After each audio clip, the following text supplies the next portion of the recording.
తపస్సులు ఎప్పుడు తపస్సు చేసినా రెండే కోరికలు కోరుకుంటారండి.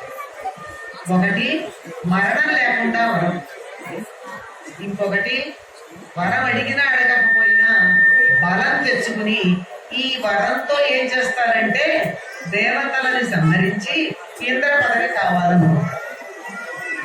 అందుకని ఎవరైనా బాగా తపస్సు చేస్తూ ఉంటే ఇంద్రుడు వెళ్ళి వాళ్ళ తపస్సు భంగం చేస్తారు. ఆ విధంగా వరుణుణ్ణి ఉద్దేశించి నీళ్లలో ఉండి కరంభుడు తపస్సు చేస్తూ ఉంటే ఇంద్రుడు ఆ కరంభుణ్ణి మొసలి రూపంలో నీళ్లలో ప్రవేశించి సంరక్షిస్తాడు. తమ్ముడి మీద చాలా ప్రేమ అండి. ఆ ప్రేమతో రంభుడు తను కూడా చనిపోవాలని ప్రయత్నం చేస్తాడు. కానీ ఈయన ఎక్కడున్నాడు? ఆ చెరువు ఒడ్డున ఒక చెట్టు మీద కూర్చుని అగ్నిదేవుణ్ణి ఉపాసిస్తున్నాడు.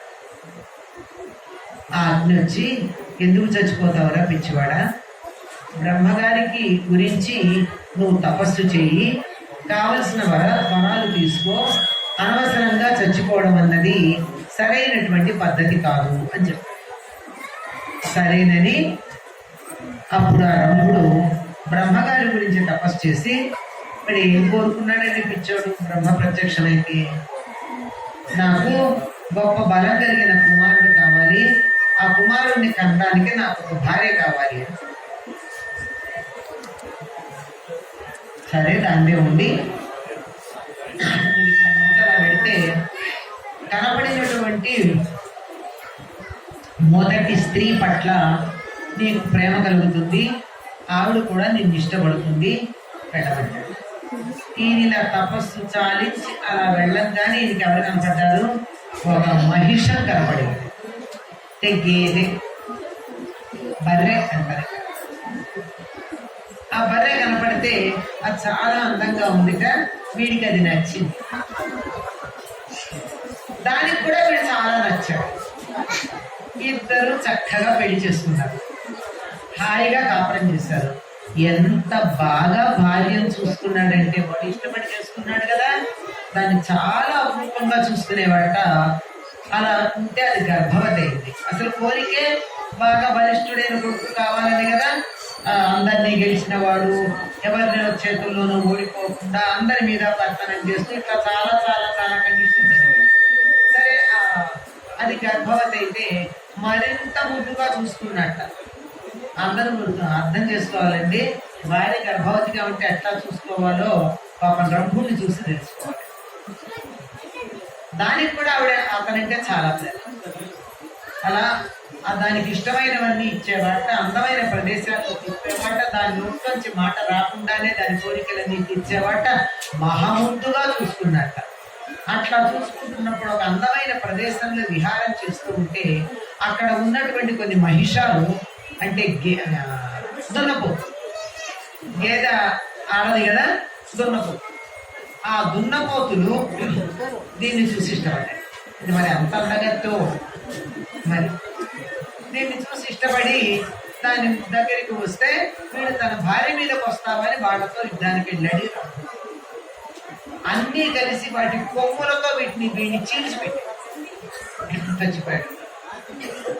చేకరించినందుకు చచ్చిపోయాడు. అయితే అక్కడ ఉన్నటువంటి యక్షులు కొంతమంది, పాపం దానవులు యక్షులు వీళ్ళందరూ కజిన్సే కదా, ఒక దానవుడు చనిపోయాడని దాన్ని భద్రపరిచి ఆవిడ భార్యకి చెప్పి, ఆ మహిషానికి చెప్పి వాడిని చితి మీద పెట్టి పాపం చితి అంటిస్తూ ఉంటే, దీనికి భర్త మీద ఎంత ప్రేమ అంటే తట్టుకోలేక వెళ్ళి ఆ చితిలో ఇది పడిపోయింది. అది పరస్పరం ప్రేమ. వాడెంత ప్రేమ చూపించాడో ఈవిడికి అంత ప్రేమ వచ్చింది. ఆ పడిపోతే పాపం నిండు గర్భిణి, ఇంత పొట్ట. అలా ఉన్నప్పుడు ఆ నిప్పు మీద పడితే వేడికి పొట్ట చిట్లింది కండి. చిట్లి అందులో నుంచి ఒక పిల్లవాడు బయటకు వచ్చాడు. అది మాత్రం సరిపోయింది. ఆ వచ్చినటువంటి పిల్లవాడు అంతా వాడు అమ్మపోయాడు. వాడే మహిషుడు.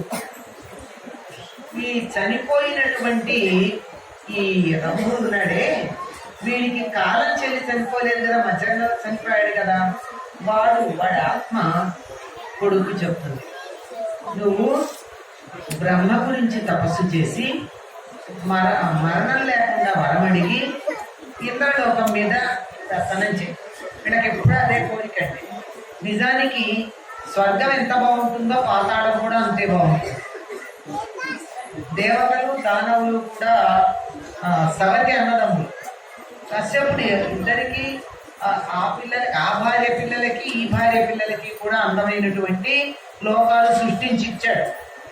కానీ రాక్షస గుణం ఏమిటంటే తనకి ఎంతున్నా పక్కవాడు దాని మీద ఉంటుంది. వాళ్ళది లాక్కుంటే గానీ తిరుగుతుంది. మనలో కూడా ఉంటుందండి కొద్దిగా. మన ఇంట్లో జామకాయలు, కొనుక్కున్న జామకాయలు రుచిగా ఉండవు.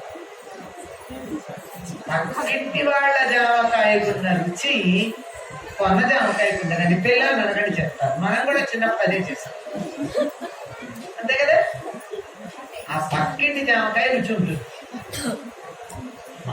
అదేమంటారు, పొరిగింటి పుల్లకూర రుచి అని చెప్పి అదే బాగున్నట్టు అనిపిస్తుంది. రుచి అనుకుంటాం మనం అంతవరకే.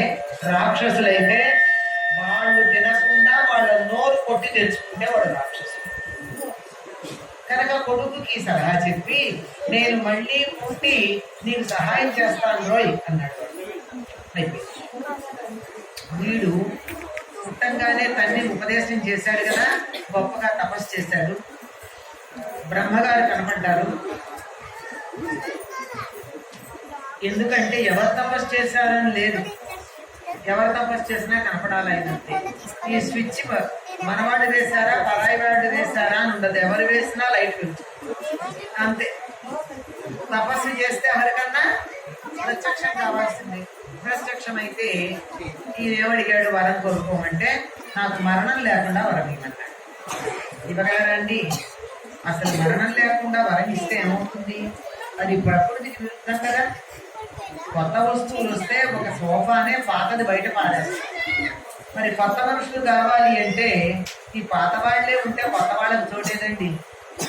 అదే కదా, తొందరగా రిటైర్ అవ్వండి, చిన్నవాళ్ళ ఉద్యోగాలు వస్తాయని రిటైర్మెంట్ ఏజ్ తగ్గించమని ప్రభుత్వోద్యోగులు కోరుకుంటూ ఉంటారు. ఒకళ్ళే పాదుకుపోతే తర్వాత వాళ్ళకి చోటేది. కనుక ప్రకృతి సహజం అంటారు. అటువంటి సహజమైనటువంటి దాన్ని వ్యతిరేకంగా అడిగాడు. అడిగితే బ్రహ్మగారు అంటాడు, నేను నా సొంతంగా చేయటం లేదు ఈ పని, నన్ను ఈ పని చెయ్యమని ఆజ్ఞాపిస్తే ఆజ్ఞకి లోబడి చేస్తున్నాను. ఆ ఆజ్ఞ ప్రకారం నేను వస్తువు తయారు చేస్తే తయారు చేసిన తేదీ వేసి అది ఎప్పుడు అయిపోవాలో ఆ తేదీ వేస్తాను. డేట్ ఆఫ్ మ్యానుఫ్యాక్చరింగ్ తో పాటు డేట్ ఆఫ్ ఎక్స్పైరీ కూడా వేసేసి ఆల్రెడీ. ఇప్పుడు నేను చెయ్యలేనేమి. కావాలంటే టిఎన్సి అప్లై అని చెప్పి కంటికి కనపడాలని చిన్న అక్షరాలతో రాస్తూ ఉంటారు కింద వస్తువులకి. అట్లాంటిది ఏదైనా అడుగు. కావాలంటే టర్మ్స్ అండ్ కండిషన్స్ దగ్గర లెక్క చూసుకుంటారే కావాలంటే. అంటే వీడు అడిగాడు ఆలోచించి. దేవతలు, దానవులు, యక్షులు, రాక్షసులు, గంధర్వులు, పన్నులు, ఇలా గరుడులు, ఇలా వీళ్ళందరి పేర్లు చెప్పి వాళ్ళెవ్వరి వల్ల నాకు మరణం లేకుండా వరగలి అన్నాడు. ఇవన్నీ పుల్లింగాలు. బ్రహ్మగారికి డౌట్ వచ్చింది. ఇద్దరు అందరూ మగ యక్షులు, మగ దేవతలు అందరూ అన్నారు కదా, మరి రాక్షసులు అన్నాడు, బానే ఉంది. రాక్షసి అయితే ఆలోచించారు కదా. అంటే వీడన్నాడు, ఆడవాళ్ళే కదా, పర్వాలేదు, ఆడవాళ్ళ సంగతి నేను చూసుకుంటాను, చాలా. కానీ ఇక్కడ చాలా కిందుందండి. నేను అనుకోవడం, చిత్తరంజన్ దాస్ అని చెప్పి స్వతంత్రోద్యమంలో పాల్గొన్న ఒక మహానుభావుడు ఉన్నాడు, దేశబంధు నాయకుడు. ఆ దేశబంధు చిత్తరంజన్ దాసు లాయర్. అప్పుడు కలకత్తాలో ఒక కేసు వాదించారు ఆయన. ఏమంటే 7 గుర్రాలు కట్టినటువంటి గుర్రపు బగ్గీ మీద ఆంగ్లేయులు ప్రయాణం చేయాలి కానీ భారతీయులు ప్రయాణం చేయకూడదు. అంటే ఎంత అవమానమో చూడండి.